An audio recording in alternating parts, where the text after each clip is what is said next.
Hello and welcome. In this video, I wanted to share with you my experimentations with watercolor backgrounds and then watercolor patterns. So I started out with a large sheet of paper, it's A3 size, and I marked some lines on the paper in order to divide it into 6 parts. And I added a block of watercolor to each of these 6 blocks. And what I love about this experiment is that it's very simple. So if you feel intimidated and overwhelmed, it's really doable. You just have to, you don't even have to make sure that the lines are so straight and, they can be more or less straight, or if you want to practice, you can try making them straight. And it just gives you some time to experiment with your brush and with your paints and with water. As I was making this, I was trying to work in sections and not to outline the square and then fill it in. But in this case, it didn't make that much of a difference. And also I kept forgetting. So another thing I did here was to collect the excess water, but in the next squares, it wasn't really necessary to do that. I just knew that those pools of water were going to take a long time to dry, and I just felt like experimenting with picking up the excess water. But in the next rectangles, I tried just not to have the excess water by picking it up with my brush as I went along and moving it from one side to the other. So towards the last square or the last 2 squares, I didn't even need to pick up any excess water. Another thing you may notice is that I haven't taped down my paper. First of all, this paper is gummed paper, which means that it has internal sizing that causes it to warp a lot less. Another thing I noticed is that when I tape down the paper and it warps as it's taped down, it warps in all sorts of wobbly shapes, whereas when I don't tape it down, it warps in a more natural, bigger sort of warping shape. And then after it's dry, if I put a heavy book on the paper, it pretty much flattens out almost completely flat. So I decided that I wouldn't tape down my paper, and also that's more convenient because then you can move your pad around and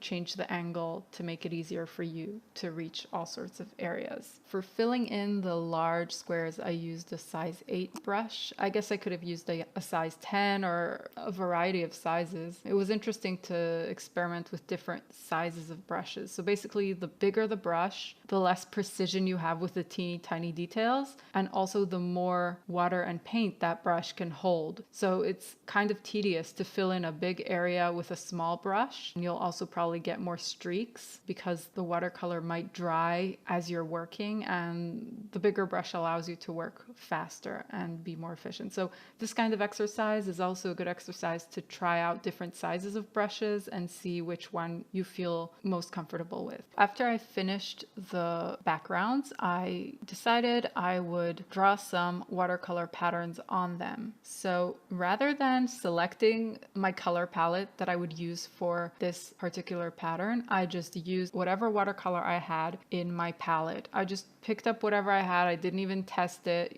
I just laid it down, and I was not happy at all with the colors, and I wasn't even happy with the shapes that I was making. So that's one thing about experimentation. Sometimes there are happy accidents. You find things that you love, and sometimes you're like, oh, I don't like it. Why did I do this? Why didn't I plan in advance? But I still prefer to experiment because when I plan in advance, I don't think up of as many interesting things as when I just experiment and the things sort of emerge from the experiment. So I stopped that one midway and decided I'd start the other one, and I sort of played it safe. I used a variety of pinkish, reddish, orangish colors, and I used these leafy shapes, which I had already done before and I liked. Another thing I do differently with this one is that I would pre-mix my watercolors. In this case, I had maybe 2 shades of reddish and pinkish ready, and as I was going, I added more colors to my palette, and that was kind of inconvenient. It would have been easier and more convenient to have the colors ready.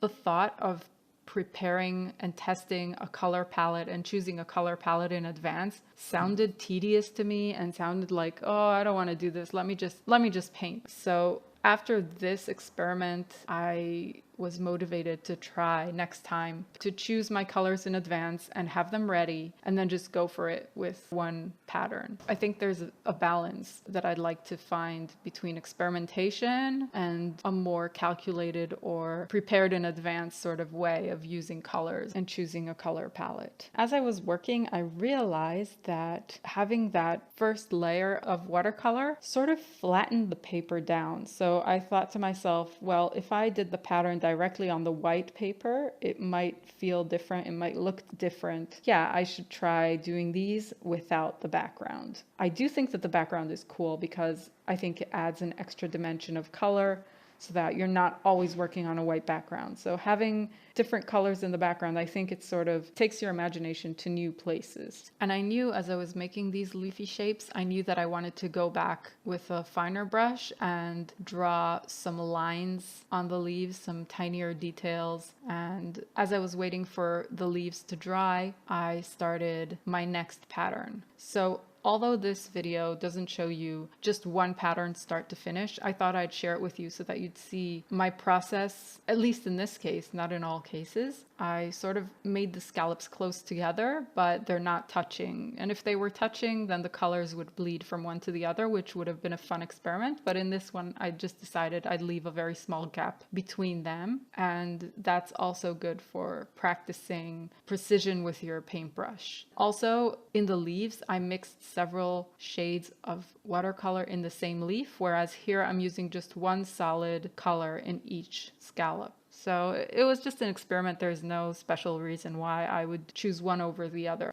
After I finished the leaves, I decided I'd add some green dots in the background. And after I added the bigger ones, I added some smaller ones in between the empty spaces. You can see me adding the lines to the leaves. It's really interesting to see how the leaves look without the lines and with the lines. And after I finished the leaves, I added some dots to the green circles, which are in between the leaves.